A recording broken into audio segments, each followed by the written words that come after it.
Finally ભાઈ લોક ઘણી બધી રાહ જોયા પછી પ્રેમ પ્રકરણ મૂવી મને જોવા મળી ગયું. જોજો એપ પર હવે આવી ગયું છે અને મેં જોઈ નાખ્યું.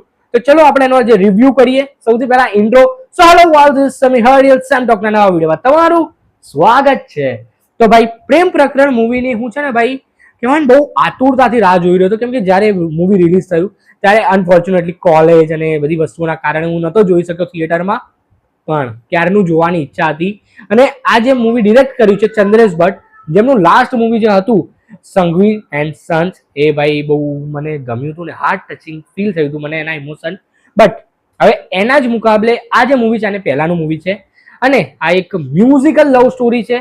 તો આનું મ્યુઝિક ને દરેક વસ્તુની વાત આપણે છેલ્લે કરીએ, પણ પહેલા સ્ટોરી પર આવીએ. તો સ્ટોરીનો નાનકડો એવો સિનોપ્સિસ તમને આપી દઉં તો 11મા ધોરણનો પ્રેમ તમે મોટા થાવ ત્યાં સુધી જે યાદ રહી જાય, નાનપણનો પ્રેમ, સ્કૂલનો પ્રેમ, જે છેલ્લે સુધી યાદ રહે, પહેલો પ્રેમ, એ વાત જ કંઈક અલગ છે. આ મૂવી જોઈને મને બી મારા નાનપણનો પ્રેમ યાદ આવી ગયો, પણ મને પછી એ વિચાર આવ્યો કોઈ પ્રેમ જ નતો તો યાદ શું આવ્યું મને. સાલા આ પિક્ચરો જોઈને હવે છે ને મારું મગજ ફરી ગયું છે. મને નથી થતું એ વસ્તુઓ પણ મારા મગજની અંદર આવી જાય છે અને મને યાદ આવે છે. ભાઈ અલગ ही नशा है मुझे फिल्मों का.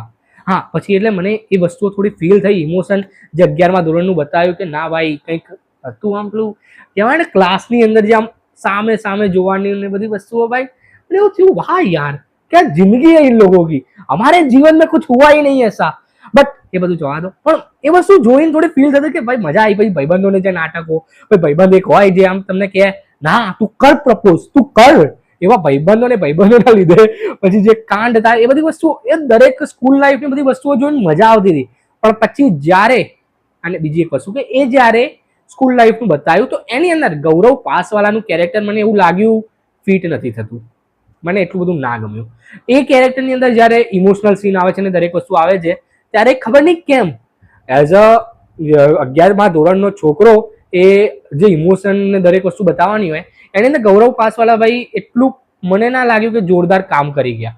પણ જ્યારે એ અડલ્ટ ઝોનમાં આવી જાય છે ત્યારે એનો ઓરા ને જે ઇમોશન છે ને એ વસ્તુ ફીલ થાય છે. એટલે મને આ વસ્તુ લાગી કે નાનપણનો જે રોલ હતો 11મા ધોરણમાં એમાં કોઈ બીજો એક્ટર હોત તો કદાચ કેરેક્ટરને થોડો વધારે પુલ અપ કરી દેત. અને પછી જ્યારે એ બાળપણનું સીન પતે છે અને બધી વસ્તુ થાય છે, પછી આગળ જ્યારે સ્ટોરી વધે છે ત્યારે પણ થોડી સ્ટોરી સ્ટ્રેચી લાગી. પછી જીવનમાં નવા નવા પાત્રો આવે છે દરેક વસ્તુ, તે બધી વસ્તુઓ જોઈને થયું કે ના યાર આમ તો જે અત્યારની જનરેશનની અંદર બધું ચાલતું હોય એ જ બધી વસ્તુ આ પિક્ચરે બતાવી છે અને બહુ સારી રીતે લવ સ્ટોરી બતાવવાનો ટ્રાય કર્યો છે અને મ્યુઝિકલ લવ સ્ટોરી છે. તો ભાઈ મ્યુઝિક જે આનું છે એમાં એકાદું સોંગ છે ગમે છે એ મળતું નથી, એ જે વાળા લિરિક્સ છે જીગરદાન ગઢવી વાળા, એ જે સોંગ છે મને એ વધારે ગમ્યું. એના સિવાયના જેટલા પણ સોંગ છે મને કઈ એટલા યાદ પણ ના રહ્યા કે ના એટલું બધું કોઈ મજા આવી એવા હતા. અને મ્યુઝિકલ લવ સ્ટોરી છે તો જેનું બીજીએમ ને જે મ્યુઝિક હોવું જોઈએ એ અમિત ત્રિવેદીએ ભાઈ સારું તો આપ્યું છે, પણ ક્યાંય ને ક્યાંય મને એટલું બધું ઇમ્પેક્ટફુલ ફીલ ના થયું ભાઈ. કેમ કે હવે આપણે સૈયારા અને જે આશિકી એ કાઈન્ડના મૂવી આપણે જોયા છે તો એની અંદર મ્યુઝિકને કેવું આમ અલગ જ માહોલ ક્રિએટ કરી દે. આનું મ્યુઝિક છે સારું, તમને મૂવીની અંદર થોડો સપોર્ટ કરે છે, પણ પછી યાદ રહી જાય કે એવું થાય કે આપણે એ ઝોનની અંદર જ જતા રહીએ. એ વસ્તુ એટલી બધી મને વધારે ફીલ ના થઈ મ્યુઝિકના લીધે. દીક્ષા જોશી અને ઈશા કંસારા પણ છે તો એમનું પણ કામ સારું છે એમની જગ્યા પર.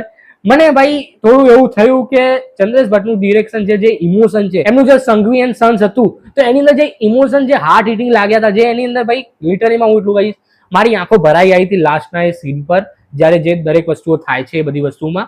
અને આની અંદર મને એવું ફીલ થયું કે યાર હવે થોડું ભગાયું હોત કે થોડું ફાસ્ટ પેસ રાખ્યું હોત તો સારું હતું. કેમ કે પછી સેકન્ડ હાફની અંદર એવું થાય છે ક્યાં સુધી ભાઈ ક્યાં સુધી આવું નવું કરશે.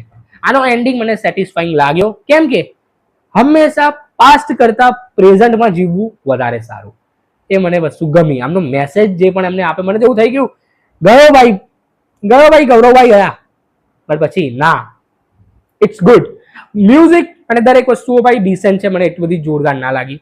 ક્યાંય ને ક્યાંય મારી એક્સપેક્ટેશન થોડી ઘણી તૂટી એવું તો મને લાગ્યું કે તમે એકવાર જોઈ શકો છો, વન ટાઈમ વોચ મૂવી કહી શકાય. કઈ ના એટલું ખરાબ, કઈ ના એટલું સારું, ઠીક છે મૂવી. બાકી તમને કેવો લાગ્યો રિવ્યુ કમેન્ટમાં જરૂર જણાવજો. આવા જ વિડીયો માટે લાઈક કરો, શેર કરો, સબસ્ક્રાઇબ કરો તમારી યુટ્યુબ ચેનલને.